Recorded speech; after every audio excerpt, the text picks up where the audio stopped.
Hello there guys and welcome, it's Niran here and today it is time for episode number 36 of our FIFA 14 Aston Villa career mode. Last episode, as you may remember, we drew the first game of the episode against Fulham, the first time we've dropped any sort of points in the Barclays Premier League all seasons. That was a little bit of a disappointing result really, drawing against Fulham, but we had such a good season, it was still 3 points clear in that. And then the second game of the episode was another group stage game in the Champions League, seeing us get our first ever win against Spartak Moscow at home. That was a 3-1 victory, I think.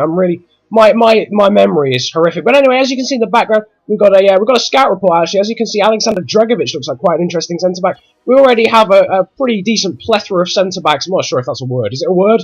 I'm not sure. But we've already got quite a few centre backs. But nevertheless, look at this. Look at this. I've not heard anything about this. Apparently Arsenal are set to sign Fabian Delph. Well, I had no idea that was happening, but, well, anyway, I don't know where that's come from, but apparently Arsenal are going to be signing Fabian Delph from us. I've not had any sort of offer. It's not the transfer window, and I've not had the board telling me that they're going to sell him. So I don't know what's going on there. Maybe just some media speculation. Maybe Arsenal trying to tap him up. I'm not entirely sure, but that's annoyed me a little bit, because Fabian Delph is well and truly still an Aston Villa player. And speaking of which, we are now going to try and get into the first game of the episode, which is against Sunderland. The second game of this episode will be against Everton. But in the meantime, let's have a look at the squad that we're putting out against Sunderland. We've got Zila in goal, Klein, Papadopoulos, Vla and Lowton at the back as ever, Grenier, Roder and Zogbia coming into the side, as well as Backley and Bruma being the wingers today instead of Juricic. Juricic drops to the bench. He was a little bit tired and his form hasn't been magnificent recently.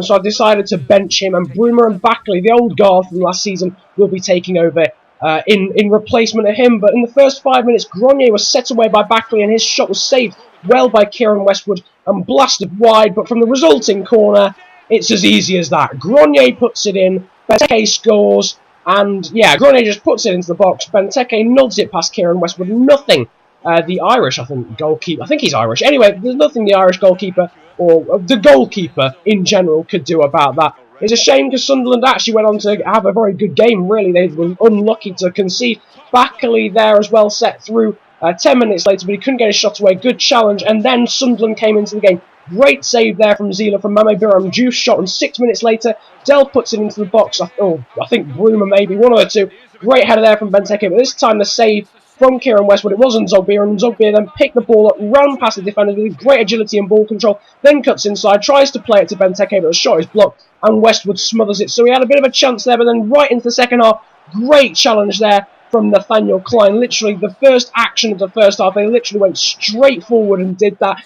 From then onwards, the game was a little bit tighter. This was the best chance really of the second half for us. Bruma, cutting inside and blasting it just wide. Probably should have scored from that situation. A bit unlucky, but nevertheless, we managed to hold on. In all honesty, Sunderland came back into that game and probably deserved a draw.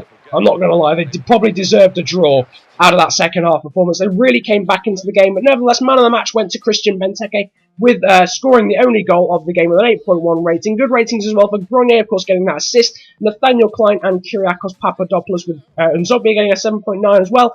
Vla getting a pretty good rating, with Roder and Zila getting pretty decent ratings themselves. But now, we're going to move on to the squad report. As you can see, Zila and Klein there, not changing any sort of stats. Papadopoulos as well, and Vla keeping pretty constant, although Vla has gone down a little bit on some of his physical attributes.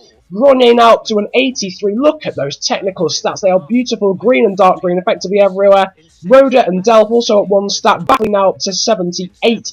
Great speed he's got now. Benteke up another stat now to 84. He's gone up 2 this season. Juricic, by the way, up to 80. Baker's got up another stat this month. He's now up onto 75.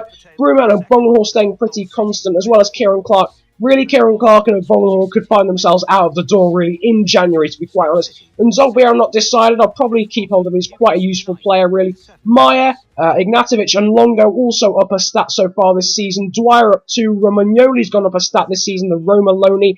The Chelsea loanee, Nathan Ake, also up a stat. Segrist keeping relatively constant.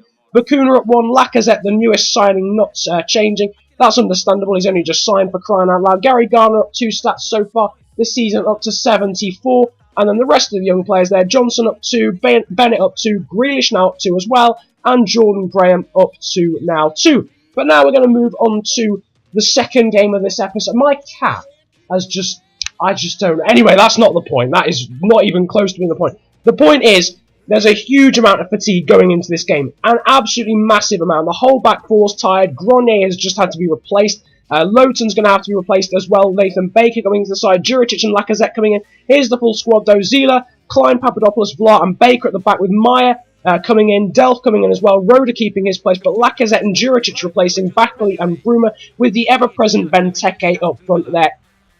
Leading the line, sorry, anyway, it doesn't matter.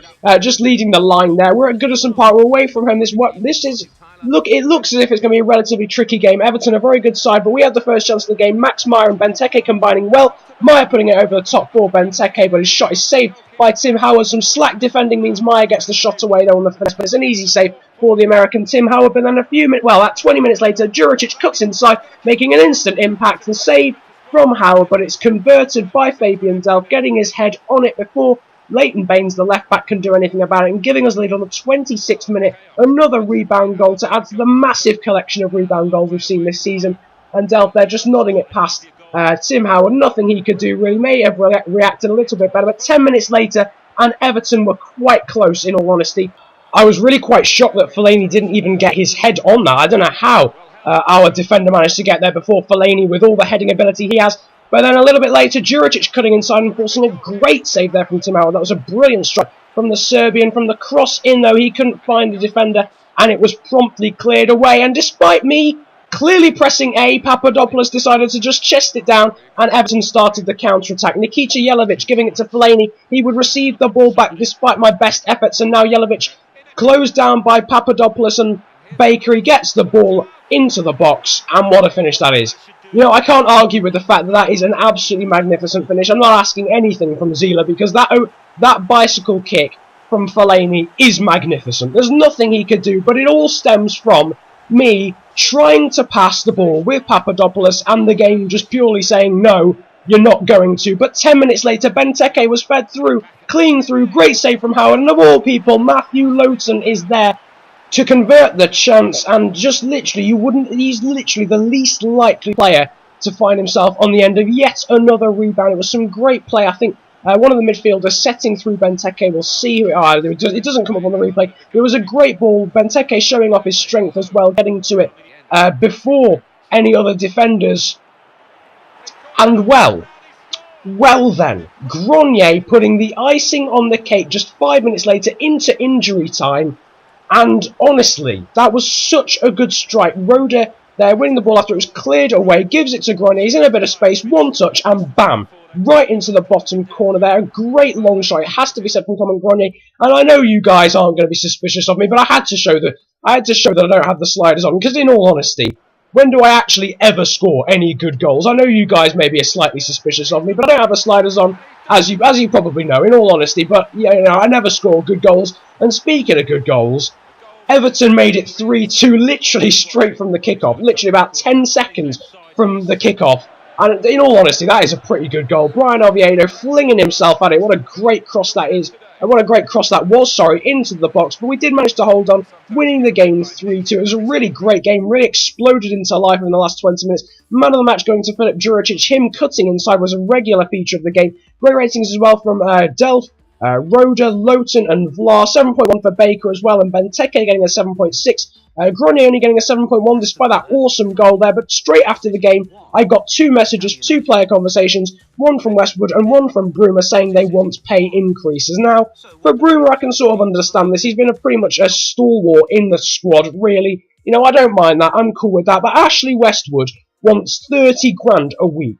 Ashley Westwood has barely even featured in our plans at all season, and yet for some reason he wants a pay rise. I'm not entirely sure, but nevertheless, we are of course now the Netherlands boss, the Netherlands national team boss, and we are now into the European Cup qualifier season. Everyone's out for their international breaks, and the first game we're going to be simming it is against Denmark. In all honesty, I didn't particularly want to play these games, and I think it's a bit of a waste of your time, really, watching me play European Cup qualifiers. So I decided to sim it. Really, we were the favourites going into this game. Ola John, Van Persie and Robben up front with Schneider, Strootman and Van der Vaart in midfield. Vorm in goal, Van der Wiel, Vlaar and De Vries with Van Harnolt on the left back position there. In our defence, that sentence made no sense. But we took an early lead. Van Persie giving us the lead. Bentner then equalised in the 63rd minute, but Ola John gave us the lead back, and that is how it would stay 2-1 A bit of an injury picked up by Jorginho Wijnaldum, a little bit disappointing there, but it would turn out he'd only be out for a week. But here we go. I'll show you the next sim game at the start of the next episode, but the Aston Villa board have decided to take it upon themselves to transfer list Ashley Westwood. This scenario, this whole horrific situation is continuing. Ignore my cat meowing in the background, but Ashley Westwood there, I'm just lost for words. I don't think he deserves that contract. Feel free to leave your opinions on that whole situation in the comments section, because I don't know what to do. I don't have any money in terms of wages. I've got £1 left over to deal with that whole situation. But nevertheless, to end this episode, I'll show you guys the table. We are leading the Premier League by 3 points now over Tottenham. We're on 22, Tottenham on 19. Then we've got Chelsea and West Brom rounding out the European Champions League places. Then Manchester United, Manchester City, Arsenal, Liverpool, West Ham and Southampton rounding out the top 10. Down at the bottom, Stoke and Reading just outside the relegation zone, with Swansea, Hull and Leicester now down in the relegation zone. I hope you've enjoyed this episode. Like and subscribe if you didn't. Comment about enjoying it if you enjoyed it that much. Don't forget to leave your opinions on what I should do with Ashley Westwood and, in fact, Bruma as well. We'll see whether they can wait until January to get new contracts. Nevertheless, I hope you enjoyed. Have a great day. Enjoy yourselves, and goodbye.